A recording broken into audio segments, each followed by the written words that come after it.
हिंदू धर्म में साफ लिखा है, सत्य के साथ खड़ा होना चाहिए, सत्य से पीछे नहीं हटना चाहिए, सत्य से नहीं डरना चाहिए।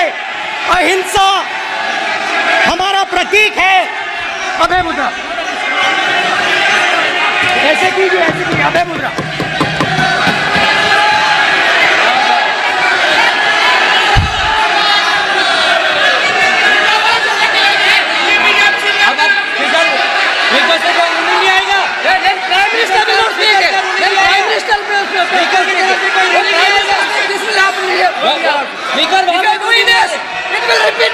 भाई भाई भाई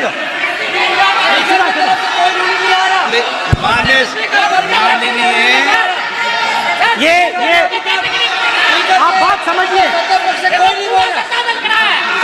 आप बात समझिए। ये इसलिए चिल्ला रहे हैं क्योंकि तीर जाके दिल में लगा है,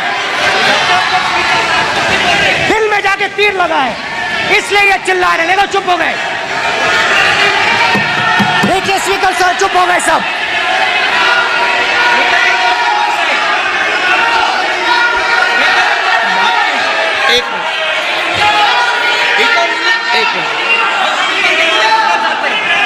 माननीय आप प्रतिपक्ष के नेता हैं, किसी की भावनाओं को ठेस नहीं पहुंचे, सर मुझे बोलने में ध्यान रखना चाहिए। ये जो ये विषय बहुत गंभीर है, पूरे हिंदू समाज को हिंसक कहना ये गंभीर विषय है। बीजेपी को आपको नहीं, नरेंद्र मोदी जी पूरा हिंदू समाज नहीं है, बीजेपी पूरा हिंदू समाज नहीं है, आरएसएस पूरा हिंदू समाज नहीं है।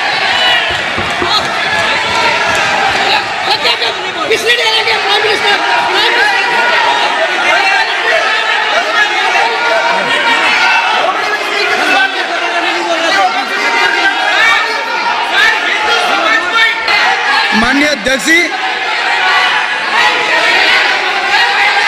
शोर शराबा कर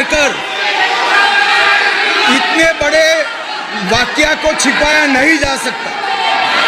विपक्ष के नेताजी ने कैटेगोरिकली कहा है कि जो अपने आप को हिंदू कहते हैं वो हिंसा करते हैं।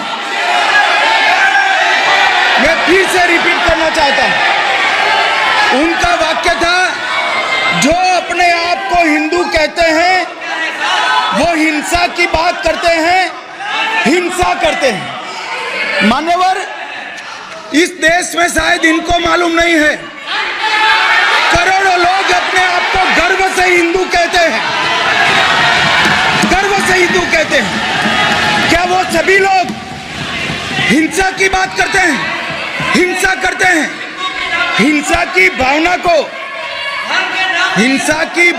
को किसी धर्म के साथ जोड़ना, और इस सदन में और संवैधानिक पद पर बैठे हुए व्यक्ति ने, मैं मानता हूं मान्यवर, उन्होंने इसकी माफी मांगनी चाहिए।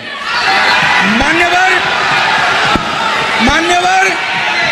मैं उनको एक गुजारिश भी करना चाहता हूं कि इस्लाम में अभय मुद्रा, इस पर इस्लाम के विद्वानों का मत एक बार वो ले ले। गुरु नानक साहब की अभय मुद्रा पर एसजीपीसी का मत वो ले ले। और मान्यवर, अभय की बात तो इनको करने का कोई अधिकार नहीं है। आपातकाल में पूरे देश को इन्होंने भयभीत करा, लाखों लोगों को जेल में डाला, और आतंक, वैचारिक आतंक अगर कभी था, वैचारिक आतंक कभी था तो आपातकाल के वक्त था। और मान्यवर, दिल्ली में दिन दहाड़े हजारों सिख भाइयों का कत्लेआम उनके शासन में हुआ। आज वो भय की बात कर रहे हैं। मान्यवर, मेरा नेता प्रतिपक्ष पहला भाषण होने के बावजूद माफी मांगनी चाहिए, न केवल सदन, पूरे देश की माफी मांगनी चाहिए।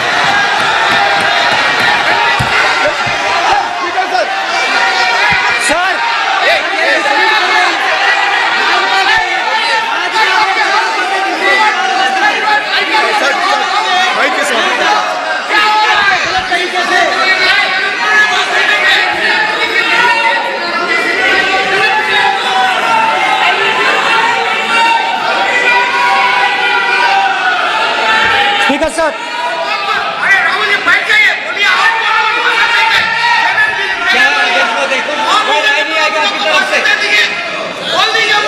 तो कल प्रधानमंत्री मोदी जी के समय पे सर आप ऐसे रहिए sir. I'm not going to speak until they're quiet.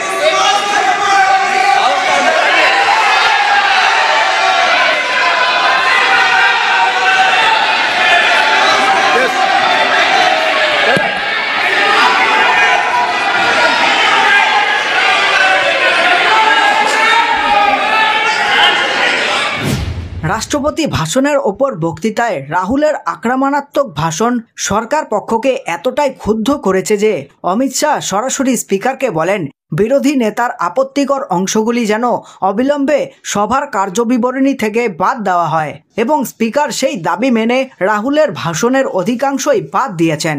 গত লোকসভায় ঠিক এমনই হয়েছিল। রাহুলের ভাষণ থেকে বাদ দেওয়া হয়েছিল আদানি ও আম্বানি সম্পর্কিত যাবতীয় প্রসঙ্গ।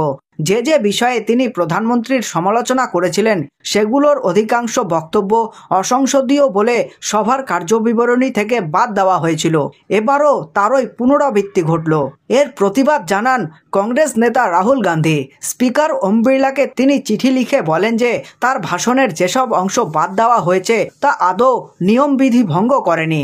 রাহুল তার চিঠিতে বাদ দেওয়া অংশ জুড়ে দিয়ে লিখেছেন, সংসদে মানুষের কথা বলা তাদের কর্তব্য, সেই কথা বাদ দেওয়ার সিদ্ধান্ত সংসদীয় গণতন্ত্রের পরিপন্থী। রাহুলের ভাষণ বিজেপির শীর্ষ নেতাদের গাত্রদাহের কারণ হয়, কারণ তিনি বিজেপির হিন্দুত্বকে আগাগোড়া আক্রমণ করেন। রাহুল বলেন, প্রকৃত হিন্দু কখনো হিংসার কথা বলে না, ঘৃণার কথা বলে না, অসত্য বলে না।